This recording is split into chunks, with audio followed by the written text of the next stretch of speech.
She laughed when she said it. "He's just my work husband, babe. It's not cheating, it's office culture." That word just sat on the kitchen tile like blood on white porcelain. She poured wine like nothing had shifted. But it had, and I felt it. Something sharp had pierced the silence between us. That night, I watched her phone light up on the nightstand. No name, just a heart emoji. 1:37 a.m. She turned her back to me, asleep or pretending. I didn't ask, I didn't touch her. I just stared at the ceiling, counting each breath like a man drowning in shallow water.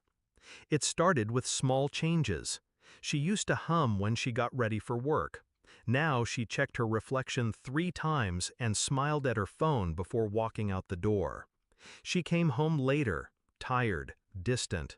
The smell of unfamiliar cologne clinging faintly to her blouse like guilt in a bottle.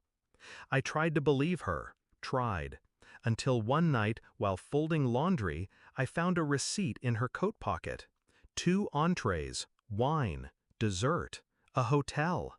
Tuesday, the same night she said she was working late on that quarterly report. I didn't confront her. I memorized the total, $178.49. Funny the details that lodge in your brain when your heart starts to rot. I played along. That's the trick. You have to play along. I started going out too, team-building dinners of my own.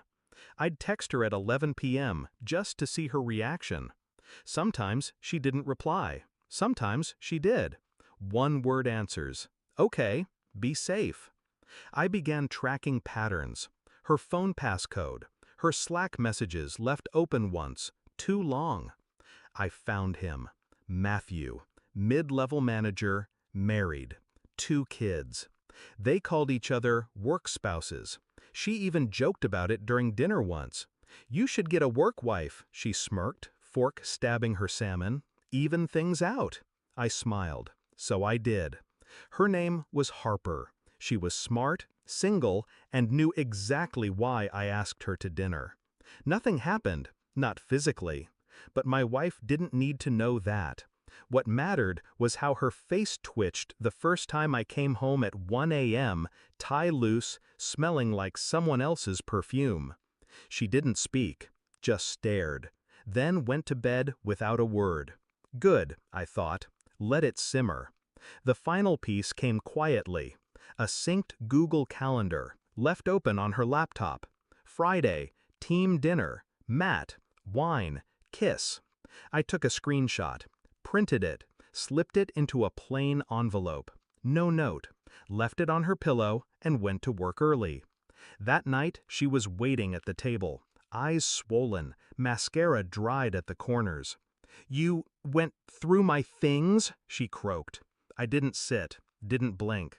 "You lied," I said. Her voice broke. "It didn't mean anything?" That was the last straw. Not the cheating, not the hotel. The nothing of it. The way she buried her betrayal in euphemisms. I didn't yell. I didn't accuse. I just turned to the door. She followed me. "I messed up, okay? But you've been out late too, with that woman." My keys clicked in my hand. I turned. "She's my work wife," I said coldly. "Isn't that the rule?" Her mouth opened, then closed. "You're a hypocrite," she whispered, eyes full of venom and regret. I shrugged. "You're a liar." Then I reached into my coat and handed her something else, a printed email from Matthew's wife. I had forwarded her everything, screenshots, calendar events, hotel receipts, all neatly organized in a PDF. I watched the color drain from my wife's face. She wanted to know who you were, I said. Now she knows.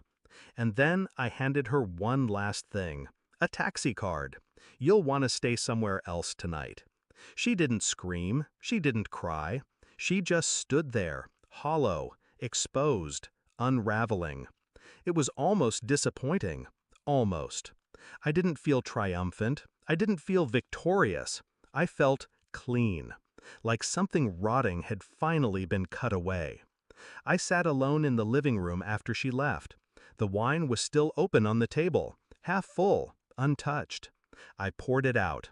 Then I poured another glass, different bottle, no label, and I drank in silence. No more rules, no more games, no more pretending. She taught me how to lie with a smile. I taught her how it ends.